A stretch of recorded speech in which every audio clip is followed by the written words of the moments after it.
Hi everyone. ఈరోజు breast క్యాన్సర్లో stages గురించి మాట్లాడుకుందాం. I'm doctor Shekhar Ayyala Soumyajula. I'm a breast surgeon and oncologist practising in Hyderabad. ఇందులో 4 స్టేజెస్ ఉంటాయి. ఫస్ట్ స్టేజ్, సెకండ్ స్టేజ్ కలిపి ఎర్లీ బ్రెస్ట్ క్యాన్సర్ అంటారు. థర్డ్ స్టేజ్ని లోకల్లీ అడ్వాన్స్డ్ బ్రెస్ట్ క్యాన్సర్ అంటారు.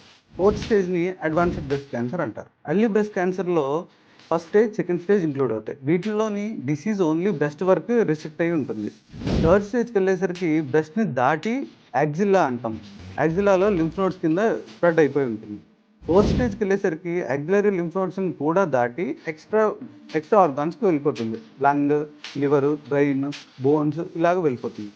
సో వీటిలోని ఫస్ట్ స్టేజ్, సెకండ్ స్టేజ్ని కలిపి ఎర్లీ బ్రెస్ట్ క్యాన్సర్స్లో ట్రీట్మెంట్ అనేది సింపుల్గా ఉంటుంది. వీటిలో ట్రీట్మెంట్ని కూడా హార్మోన్ రిసెప్టర్ అనాలిసిస్ని బేస్ చేసుకుని ఉంటుంది. హార్మోన్ రిసెప్టార్లో పాజిటివ్గా ఉంటే ట్రీట్మెంట్ అనేది ఈజీగా ఉంటుంది. హార్మోన్ రిసెప్టర్ నెగిటివ్ ఉంటే మళ్ళీ దాన్ని 2 కేటగిరీలుగా చెప్తాం. దీంట్లోని ట్రిపుల్ నెగిటివ్ అనే కేటగిరీ ఒకటి, R2 పాజిటివ్ అనే కేటగిరీ ఒకటి.